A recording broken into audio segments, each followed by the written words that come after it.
Hey everybody, happy Saturday, December the 21st of 2024. A lot has been going on, and so I haven't been updating quite a bit. A lot of it because of travel for work. So I am now home for a good bit, which is great. But in between all of that, I did end up making a bit of progress, as you can see. And there's stuff all around that I've done.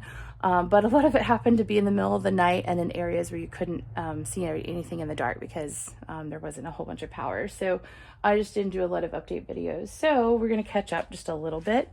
But this is kind of the back entry area. One of my next things, and I did pick up some 2x4s, is to start working on closing some of this up, which is going to be really exciting.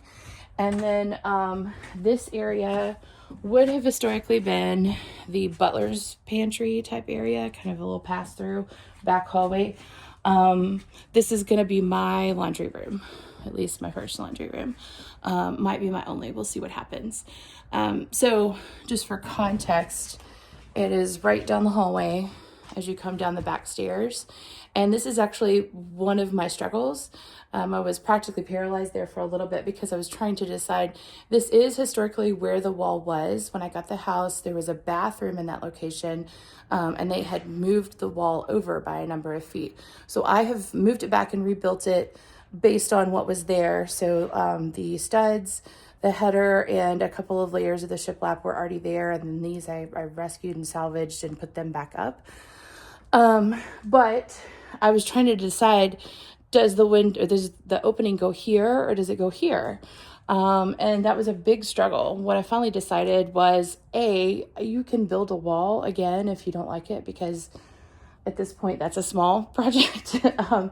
And B, if I'm coming down these stairs or if I'm looking from this angle, which would be right through the original front door, I think I would rather see what's going to be beadboard and cabinetry versus a washer dryer, which would have been sitting here, or will be sitting here. So that was what I went with. I also get a tad bit more privacy if let's say you're kind of going down in your pajamas in the middle of the night or something like that, and you don't necessarily want somebody at the door to see you, which would have been legit back then because they had somebody living in another building on the property. So they would have wanted maybe a little bit more privacy. So I think that is probably the accurate way they would have done it, but I don't know, and I'm just going to go with it. So, in the same vein, that's a lot of what I've been just trying to do here with some decisions. So some of this is going to be a little bit of an experiment. The distance between this wall, which there's, remember, a pass through from the dining room into this space. There may or may not have been a sink, so you could wash dishes and things too. And that wall is actually super tight to be able to fit a side by side. You'd have to get one of the smaller size ones, which is a possibility, and I could do that. I could do a stackable, but I do actually kind of want to keep that window there, so that's not really ideal. So I'm going to experiment, and I'm going to try one of the all-in-one washer dryers. Basically, you put your wash in, it washes everything, and then it immediately starts the drying cycle, and you don't have to switch anything over, which for people like me would be great, because I can't tell you how many times I've forgotten that. And living in a hot, humid climate, that's a big problem. There are some concerns in America. We Americans aren't really familiar with that, although these types of products have been on the market for decades and been successful. So it's just a little bit of a lifestyle change. When you take your laundry out, it's going to feel like it's wet, but it's actually not, that kind of a thing. But there's some benefits too. If this works out, it is ventless, so I don't have to put in the ductwork, and it just uses a standard outlet. So I don't have to do special wiring, which also means it's more energy efficient. So if all that works out, great. I'm looking forward to that. And I would love for us to not have to do venting, because if I do vent, it either has to go under the floor, which is really not recommended and kind of illegal at this point, depending on which code you're looking at, or I have to go up and through this second level roof, which means it's going to be inconvenient to clean out and maintain. And so people are probably not going to do the maintenance that needs to be done, which could lead to a fire. So none of those are really terribly ideal.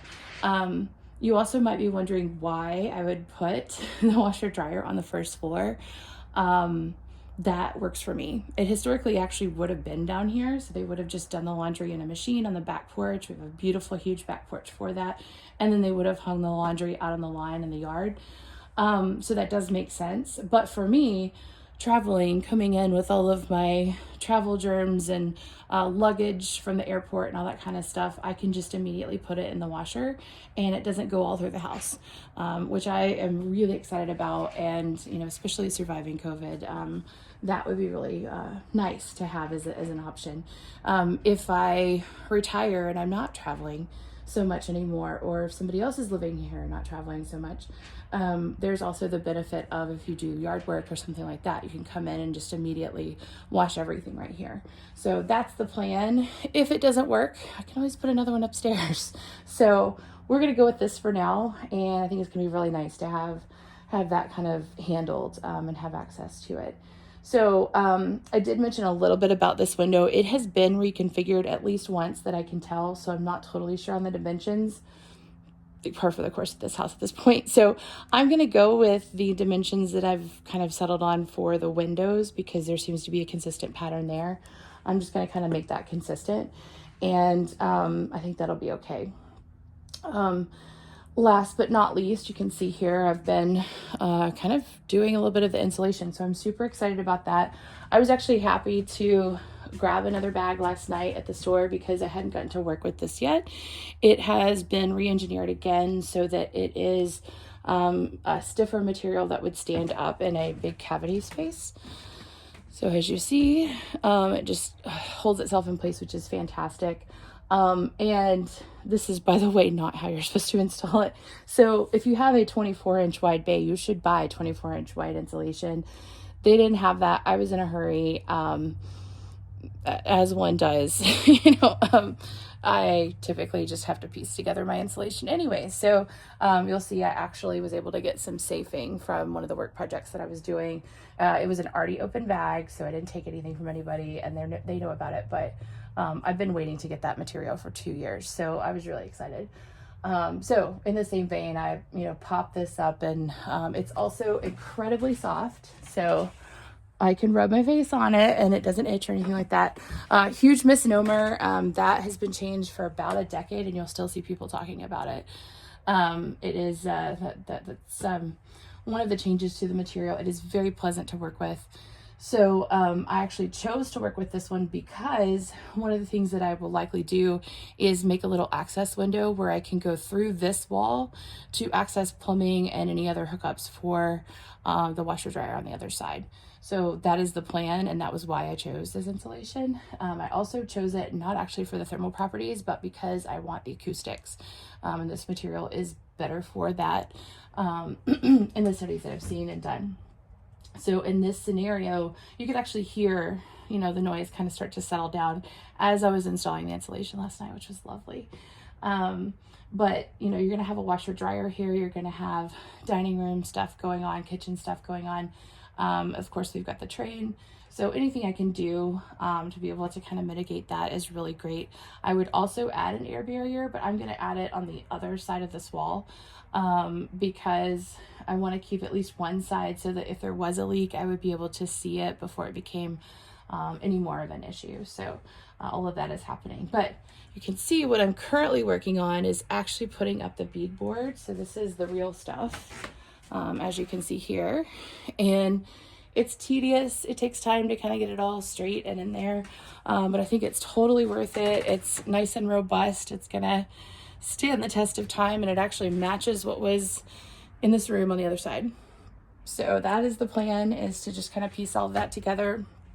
It's been nice because my offcuts for this are actually going to another location in the room next door. So I'm kind of getting a couple of projects done at once as I'm kind of working through it. But piece by piece, we'll get that put up, and I think that'll be really exciting.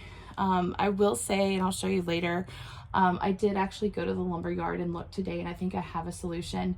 I can't put this beadboard up on the other side because it would cause issues with that width. So if it does turn out that I do need to do a side by side, I need about like an extra 1/2 inch And so I can't put in that beadboard. So there is a plywood version that is a cheat, if you will. Not the MDF particle board type of material, but there's actually a plywood that does that, and it's just a little bit thinner. It'll be a dead giveaway if you stain it, because you'll be able to see the patterns and everything. But I think that is a good compromise to achieve what I'm looking for, keep it respectful of the house, and, you know, kind of do all of those things. And that would be the difference between a rehabilitation, a preservation project, and just a regular renovation. You could just slap up some chipboard and call it a day. So anyways, that is the plan. I looked at their product and I think it's going to work out well. They always have good stuff compared to big box stores. So when they open on Monday, I'll probably go get some of that, and hopefully I'll have this project done. I'm trying to also just pace myself and only do so many projects at once, but they tend to kind of feed each other. So there would have been a transom here, as you can tell. So I've actually measured for that so that it will match the other adjacent transoms, and we'll get a little bit of airflow going and everything. But I am really looking forward to having something closed up instead of opened up and, you know, just getting some progress made. So more updates to come, but that's my update on this particular project. We'll talk soon. Have a great Saturday.